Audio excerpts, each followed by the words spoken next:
Bonjour Madame, Monsieur, un plaisir de vous retrouver dans cette édition de journal en prélude aux assises des ministres chargés du commerce des États CEDEAO du corridor Abidjan-Lagos qui démarre demain à Cotonou. Des experts des États du corridor Abidjan-Lagos sont en travaux depuis hier. Nous vous proposons le compte rendu dans ce journal. Un reprofilage des voies des quartiers de Godomain, des Koumbé sous l'initiative de l'honorable Fiavi Claudine Prudencio. Des camions continuent de déverser du sable dans les rues.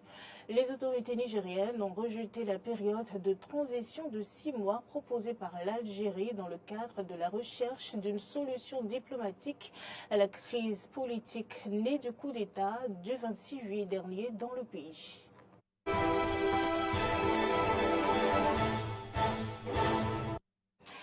Et cette édition de journal démarre par une brève. Les membres du gouvernement du président Talon ne tiendront certainement pas leur réunion hebdomadaire aujourd'hui, selon nos informations. Depuis la session du président Patrice Talon, la magistrat suprême, le Conseil des ministres s'est toujours tenu en sa présence.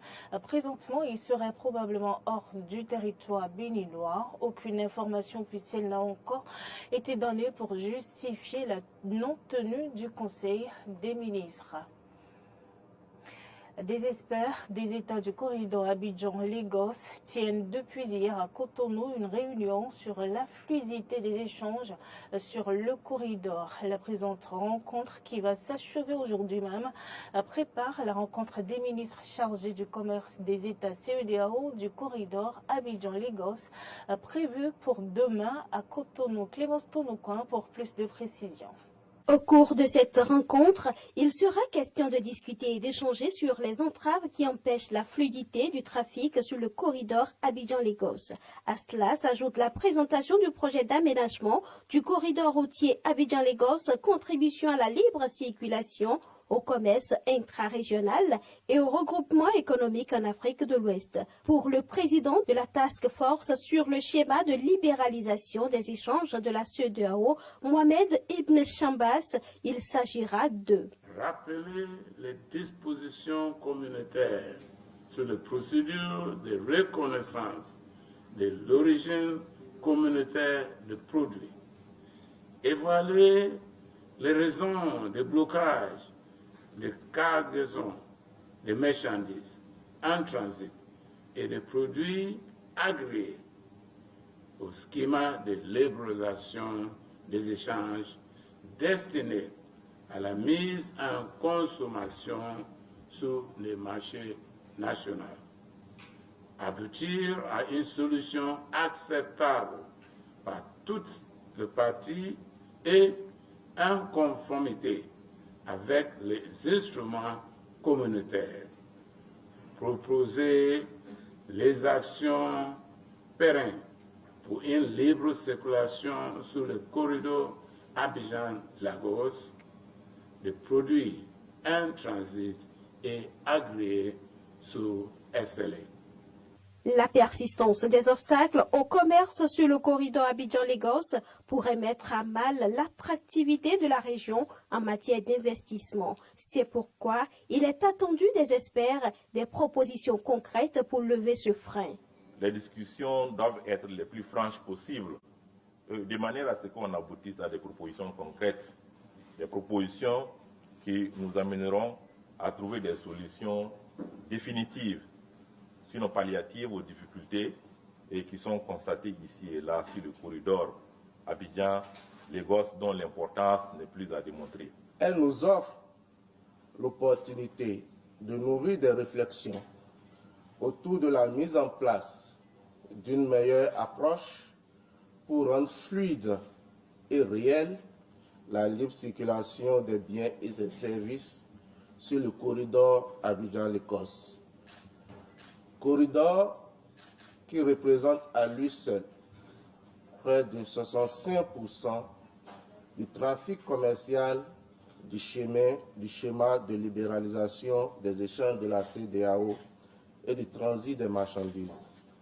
Le corridor Abidjan-Lagos est le principal corridor de transport Est-Ouest en Afrique de l'Ouest, reliant les capitales de 5 pays que sont le Bénin, la Côte d'Ivoire, le Ghana, le Nigeria et le Togo. Les déplacements le long de ce corridor sont reconnus comme essentiels au développement socio-économique de la région. L'Agence nationale de normalisation, de métrologie et du contrôle qualité ANM multiplie ses contrôles des stations-service. L'une de nos équipes de reportage a surpris hier une équipe de contrôle de l'ANM à Kassato. Joint au téléphone, le directeur général par intérim Abdou Latif Saliou a expliqué l'engagement de l'ANM pour soulager les consommateurs. Je vous invite à suivre cet élément de Mori Anouagua. Pistolet non conforme, jauge indiquant une quantité inexacte du carburant servi. Voilà le constat fait par les agents de l'ANM lors d'un contrôle à Kassato sur une station située non loin du carrefour Kérékou. Les agents contrôleurs ont pris tout leur temps pour contrôler toutes les pompes installées sur le site. Ils n'ont pas voulu se prêter à notre micro sans autorisation de la hiérarchie. Contacté au téléphone, le directeur général de l'ANM s'est prononcé. Il y a un décret qui régit le contrôle de tous les instruments de mesure en République du Bénin, dont les pompes servant dans la distribution du carburant dans les stations-service.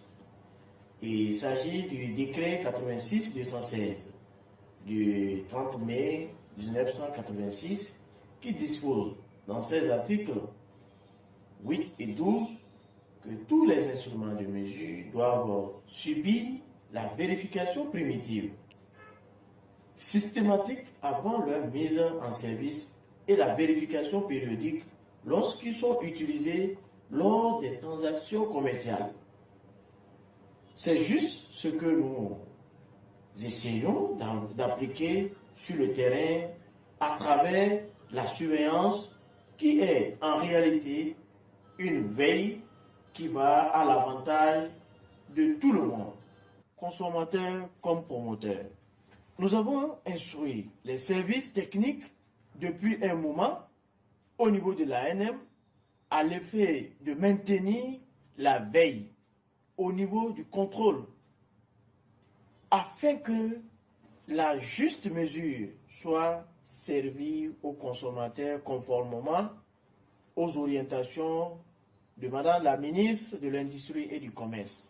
Tout compte fait, le travail de l'ANM rassure désormais les populations qui ont opté pour l'essence dans nos stations-service.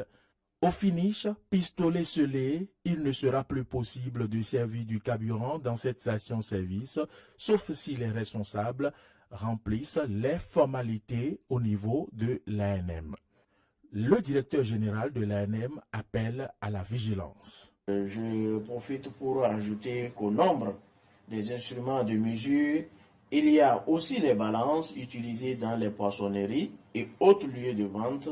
Bon, je veux parler également des pompes bascules, les compteurs électriques, les compteurs d'eau, et puis le contrôle s'étend également à tous ces instruments afin que les consommateurs soient servis à la juste mesure. J'invite alors la population à redoubler de vigilance en faisant attention aux vignettes vertes de l'ANM apposées sur ces instruments. Aux commerçants et industriels de se rapprocher de nous pour faire vérifier leurs instruments de mesure avant leur mise en service sous peine de sanctions suivies d'amende. Désormais, la fraude ne sera plus autorisée dans les stations-service ainsi que dans les poissonneries. Et aux dernières nouvelles, la station-service concernée à Kassato a été remise en fonction depuis hier soir après que la responsable des opérations ait payé l'amende fixée par l'ANM. Il faut rappeler que les structures doivent se faire contrôler et se mettre à jour chaque 6 mois avec estampillation des nouvelles vignettes ANM. Et je vous l'annonçais dans les titres, l'honorable Claudine Afiavi-Prudencio, présidente du parti Union démocratique pour un Bénin nouveau, UDBN, continue ses œuvres caritatives avec le reprofilage des voies des quartiers de Godomain, d'Ekongbe. Les camions continuent de déverser du sable dans les rues de Dekongbe. Arthur Ado. Dame Gisèle Dossa et plusieurs autres riveraines de Dekongbe pourront désormais pousser un ouf de soulagement car l'honorable Claudine Afiavi-Prudencio, présidente du parti Union démocratique pour un Bénin nouveau, UDBN, a fait parler son cœur de mer à travers un don de plusieurs camions de sable pour le reprofilage des différentes voies dégradées dans les 6 quartiers de Dekongbe. Elle vient ainsi de soulager les peines des riverains. Disons, depuis le samedi, on a constaté qu'il y a un des nôtres qui a été un peu généreux envers nous. Sinon, depuis un certain temps, disons, avant la fin de la rentrée passée, on a vraiment vécu un petit calvaire par ici parce que c'était pratiquement impraticable. Il y avait de l'eau qui stationnait et puis les enfants, surtout les enfants de la maternelle, ne pouvaient pas passer.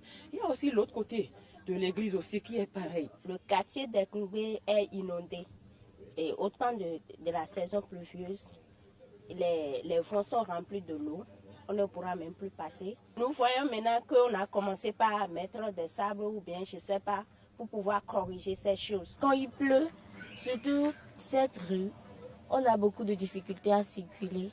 Du coup, je vois que les sables qu'ils ont amenés maintenant vont faciliter le passage de la population, des élèves, parce que même il y a une école dans l'avant. Donc je pense que c'est une bonne chose. C'est un geste salutaire qui force l'admiration des uns et des autres. Je lui dis d'abord bravo parce que ce n'est pas donné à n'importe quelle femme. La femme, souvent, la femme mise pour sa poche. Mais s'il y a une femme comme ça qui prend l'option, l'initiative de pousser, de rehausser un peu le développement de son pays, alors il faut lui dire bravo, il faut l'encourager dans cette optique-là. Parce que la femme, c'est le chic. La femme s'intéresse plus à son corps, la femme s'intéresse plus à ce qui va plus lui rendre heureux. Mais si déjà elle pense à tout le monde, ça veut dire que vraiment elle est sur le bon chemin et puis nous sommes avec elle. On la remercie beaucoup parce que c'est une bonne initiative qu'elle a fait, parce qu'elle voit que les moments de la saison pluvieuse, les voies ne sont pas en bon état. Donc, du coup, comme elle-même, elle a préféré, elle a choisi nous aider pour que nous puissions trouver des fonds pour pouvoir passer. Nous le remercions beaucoup, que Dieu la bénisse abondamment. Je vais d'abord la remercier et l'encourager à continuer dans cette œuvre, de donner aussi la possibilité à d'autres personnes, à d'autres quartiers qui souffrent aussi comme ça, pour que tous nous puissions bénéficier de cette œuvre. Vivement que d'autres citoyens emboîtent les pas. Niamey a démenti les informations selon lesquelles il aurait accepté l'initiative de l'Algérie visant à résoudre la crise au Niger. L'information avait été diffusée ce lundi dans un communiqué du ministère algérien des Affaires étrangères. Surprise pour les autorités nigériennes. C'est du moins ce qu'on peut lire dans un communiqué du ministère nigérien des Affaires étrangères, faisant suite à une déclaration datant d'hier des autorités algériennes. Si les autorités nigériennes ont exprimé leur volonté de préserver des liens amicaux et fraternels avec l'Algérie, ces derniers ont rejeté les conclusions d'Alger. Le ministère des Affaires étrangères, de la coopération et des Nigériens de l'extérieur a été surpris de relever à travers les réseaux sociaux et certains médias un communiqué du gouvernement algérien indiquant que le Niger aurait accepté la médiation de l'Algérie qui a proposé aux militaires une transition de 6 mois. Au regard de ce qui précède, le gouvernement de la République du Niger rejette les dites conclusions tout en réitérant sa volonté de préserver les liens d'amitié et de fraternité avec l'Algérie. La partie nigérienne a profité pour rappeler qu'elle était prête seulement à examiner l'offre de médiation proposée par l'Algérie. Cette déclaration fait en effet écho au communiqué de ses homologues algériens, paru hier sur la page du ministère algérien des Affaires étrangères. Déclaration qui avait souligné l'approbation officielle du Niger de l'initiative algérienne visant à rétablir l'ordre constitutionnel dans le pays. Le 29 août dernier, Ahmed Attaf, ministre algérien des Affaires étrangères, a dévoilé un plan visant à résoudre la crise au Niger par des moyens politiques. Il a proposé d'établir une période de transition de 6 mois visant à développer des accords politiques avec la participation de toutes les parties sans exception au Niger. L'Algérie s'est toujours opposée à l'intervention militaire de la CEDEAO au Niger et privilégie une solution pacifique au conflit. Et puis dans ce même cadre, Badis Kenissa, expert en relations internationales, reçu par nos confrères de RT en apport à cette actualité au Niger, lève tout équivoque par rapport à une éventuelle confusion concernant cette situation entre le Niger et l'Algérie. En toute objectivité, il me semble qu'il n'y a aucune confusion, puisqu'il faut rappeler un peu les faits. Et déjà, dois-je peut-être commencer par le commencement, à savoir qu'aujourd'hui, l'offre politique de sortie de crise algérienne est une offre pragmatique, est une offre réalisable, mais surtout une offre qui va pérenniser la paix. En d'autres termes, c'est plutôt la raison qui l'a emporté sur le va-t-en en guerre ou sur même des processus plutôt invectifs de la part de certaines forces obscures. La confusion peut être de façade, mais en tout cas, parce qu'elle a été peut-être alimentée par ce que j'ai qualifié de fake news, d'information, dois-je dire même de désinformation de la part de certaines sources douteuses, de certains médias connus et reconnus pour leur hostilité envers l'Algérie, mais pas que d'ailleurs, envers tout processus qui permet à l'Afrique son émergence et son rayonnement et surtout son unification. Donc je pense qu'il y a lieu de rectifier, ou surtout de rétablir certaines vérités, à savoir que l'Algérie s'inscrit d'abord comme une force de proposition, désintéressée, dans une espèce d'approche d'intérêt pour défendre l'intérêt commun, et Niamey, qui plus est, a d'ailleurs communiqué dans un premier temps son ouverture à cette offre qui paraît en tout cas la plus plausible, mais surtout la plus efficace en ces temps troubles, en tout cas dans la région du Sahel, qui connaît, comme vous le savez très bien, des menaces qui s'accentuent de jour en jour, justement profitant de ce statu quo que certaines officines internationales obscures souhaiteraient maintenir ad vitam aeternam dans la région.